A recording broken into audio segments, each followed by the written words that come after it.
ముస్లింలకు బీఆర్ఎస్ సముచిత స్థానం కల్పించిందని మాజీ మంత్రి కొప్పుల ఈశ్వర్ అన్నారు. పెద్దపల్లి జిల్లా రామగుండం పారిశ్రామిక ప్రాంతంలో నిర్వహించిన రంజాన్ వేడుకల్లో పాల్గొన్న కొప్పుల ముస్లిం సోదరులకు శుభాకాంక్షలు తెలిపారు. మత సామరస్యానికి ప్రతీక అయిన రంజాన్ వేడుకలను అన్ని మతాలకు చెందిన వారు కలిసిమెలిసి జరుపుకోవాలని అన్నారు. ముస్లింలకు తమ ప్రభుత్వం పెద్దపీట వేసిందని గుర్తు చేశారు. ఆయన ఈ వేడుకల్లో కొప్పుల ఈశ్వర్తో పాటు మాజీ ఎమ్మెల్యే కోరుకంటి చందర్ పాల్గొన్నారు. ఇమాం సాబులు, మోల్ సాబులు, మస్జిద్ కమిటీ పెద్దలందరూ కూడా ఈ ప్రాంతంలో ఉన్నటువంటి ముస్లిం సమాజాన్ని చాలా గొప్పగా మంచి క్రమశిక్షణతోని నడిపిస్తూ ఉన్నారు. ఈ యొక్క రంజాన్ మాసంలోనైతే మాత్రం అందరూ కూడా ఖురాన్ పఠనం చేసేటువంటి విధంగా, అందరూ కూడా రోజాలు ఉండేటువంటి విధంగా చాలా గొప్పగా గోదావరి కనిలో ఒక క్రమశిక్షణకు మారుపేరుగా నడుస్తూ ఉన్నది. అల్లాహ్ ఈ సందర్భంగా మేము అదే కోరుకుంటున్నాం. అందరం కూడా ఈ యొక్క సమాజం ఏదైతే మేమందరం కూడా బాగుండాలని ఈ యొక్క రంజాన్ మాసంలో మేమందరం దీక్షలు మీరందరూ కూడా రోజాలు పాటించినారో అందరూ కూడా సుఖ సంతోషాలతోని ఆయుర ఆరోగ్యాలతోని అష్టైశ్వర్యాలతో మీరందరూ కూడా ఉండాలని మనస్ఫూర్తిగా ఆ యొక్క అల్లాను ప్రత్యేకంగా ప్రార్థన చేస్తూ ఇమాం సాబులకు, మోల్ సాబులకు ప్రత్యేకంగా తెలంగాణ ప్రభుత్వం అనేక విధాలుగా సహకారం అందించింది.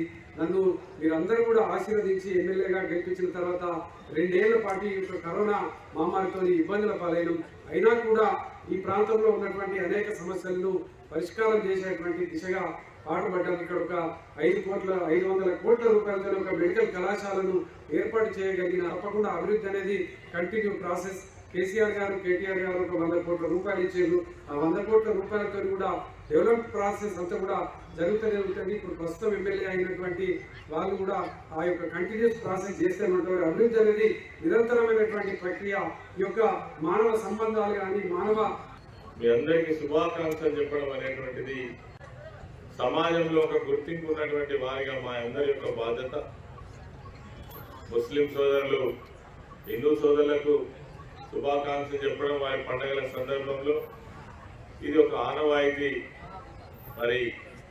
మరి ముఖ్యంగా మన రాష్ట్రంలో గౌరవనీయులు మాజీ ముఖ్యమంత్రి వర్యులు కేసీఆర్ గారు వచ్చిన తర్వాత ఈ రాష్ట్రంలో ఉన్నటువంటి అన్ని మతాల వారు ఎవరైనా మనుషులే, వారందరూ కూడా ఆర్థికంగా కావచ్చు, సాంఘికంగా కావచ్చు సంతోషంగా ఉండాలి, వారందరూ సమానంగా ఉండాలనేటువంటి ఉద్దేశంతో ఒక సెక్యులర్ ప్రభుత్వాన్ని 10 సంవత్సరాల పాటు నడిపి ఎవరికి ఎక్కడ ఇబ్బంది జరగకుండా, మరి ముఖ్యంగా హైదరాబాద్ నగరంతో పాటు మరి అన్ని మతాలను గౌరవించినటువంటి ప్రభుత్వాన్ని నడిపినటువంటి వారు కేసీఆర్ గారు. మాటలు చెప్పడం వేరు, చేతలు చేయడం వేరు. కేసీఆర్ గారు ఉన్నప్పుడు చాలా చాలా విషయాల పట్ల అందరికీ చేసింది. ఇలా షాదీ ముబారక్ దేశంలో ఎక్కడ ఉన్నదా?